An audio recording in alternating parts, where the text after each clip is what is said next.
आज का ये वीडियो बहुत ही रोमांचक होने वाला है।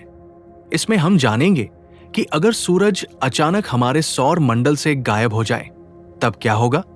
आपका स्वागत है आपके अपने channel inventions of the world में।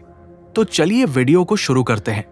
सूरज हमारे सौर मंडल का केंद्र है और जीवन के अस्तित्व के लिए सबसे महत्वपूर्ण कारक है। यदि सूरज अचानक गायब हो जाए तो इसका प्रभाव न केवल पृथ्वी पर बल्कि पूरे सौर मंडल पर विनाशकारी होगा।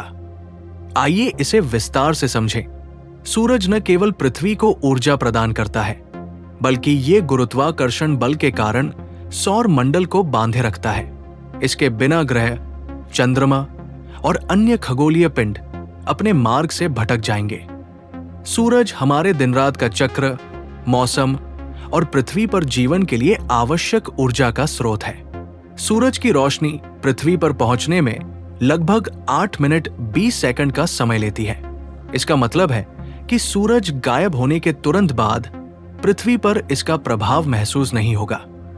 8 मिनट 20 सेकंड के बाद चारों ओर अंधेरा छा जाएगा।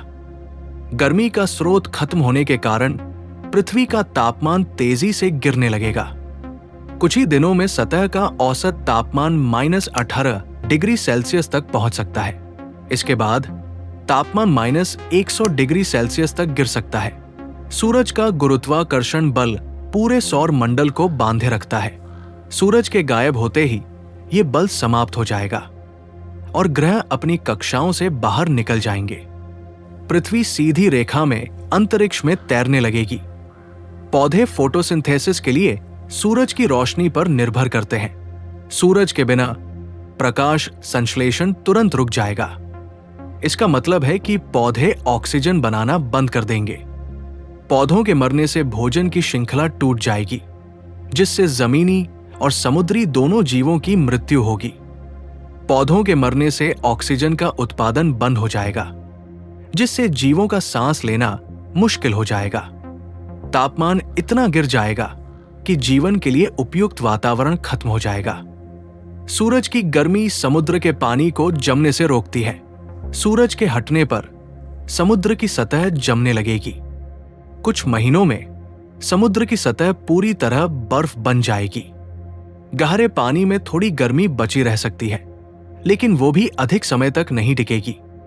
सूरज के बिना पृथ्वी सीधी रेखा में यात्रा करने लगेगी। ये अंतरिक्ष के अंधकार में भटकती रहेगी। चंद्रमा, जो पृथ्वी के गुरुत्वाकर्षण बल से बंधा हुआ है, धीरे धीरे पृथ्वी से दूर हो सकता है। इससे समुद्रों में ज्वार भाटा का चक्र समाप्त हो जाएगा। अगर पृथ्वी किसी और तारे के पास पहुंच जाए तो शायद वह एक नया सूरज बन सकता है, लेकिन यह प्रक्रिया करोड़ों वर्षों तक चल सकती है। सूरज के गुरुत्वाकर्षण के बिना सभी ग्रह और उनकी कक्षाएं अस्त व्यस्त हो जाएंगी। हो सकता है कि कुछ ग्रह आपस में टकरा जाएं। इन ग्रहों के चंद्रमा अपनी कक्षाओं से बाहर हो जाएंगे। कुछ चंद्रमा ग्रहों से टकरा सकते हैं। क्षुद्र ग्रह और धूमकेतु, जो सूरज के गुरुत्वाकर्षण बल से नियंत्रित रहते हैं, अराजक रूप से घूमने लगेंगे। ये पृथ्वी और अन्य ग्रहों के लिए खतरा पैदा कर सकता है। वैज्ञानिक बड़े पैमाने पर ऊर्जा स्रोतों का निर्माण करने की कोशिश कर सकते हैं, जैसे परमाणु ऊर्जा। मानवता को किसी ऐसे ग्रह पर शरण लेनी होगी जो किसी अन्य तारे के चारों ओर घूम रहा हो। पृथ्वी के अंदरूनी हिस्सों में गर्मी होती है। भूमिगत बस्तियों का निर्माण करके थोड़े समय के लिए जीवन बचाया जा सकता है। इस्लाम के अनुसार सूरज और चांद अल्लाह की निशानियां हैं। सूरज के खत्म होने को क़यामत के संकेतों में से एक बताया गया है। कुरान में कहा गया है, और जब सूरज लपेट लिया जाएगा। ये दिन उन संकेतों में से होगा जब अल्लाह पूरे ब्रह्मांड को समाप्त करेगा। सूरज के हटने का प्रभाव इतना गहरा और व्यापक होगा कि जीवन की कल्पना भी संभव नहीं होगी। ये घटना ये समझने के लिए पर्याप्त है कि प्रकृति का हर तत्व एक दूसरे से जुड़ा हुआ है। सूरज का होना केवल वैज्ञानिक नहीं, बल्कि आध्यात्मिक दृष्टि से भी एक अद्भुत शक्ति का प्रमाण है। उम्मीद है कि आपको ये वीडियो पसंद आया होगा। अगर आपके मन में कोई सवाल है तो हमें कमेंट में जरूर बताएं। धन्यवाद।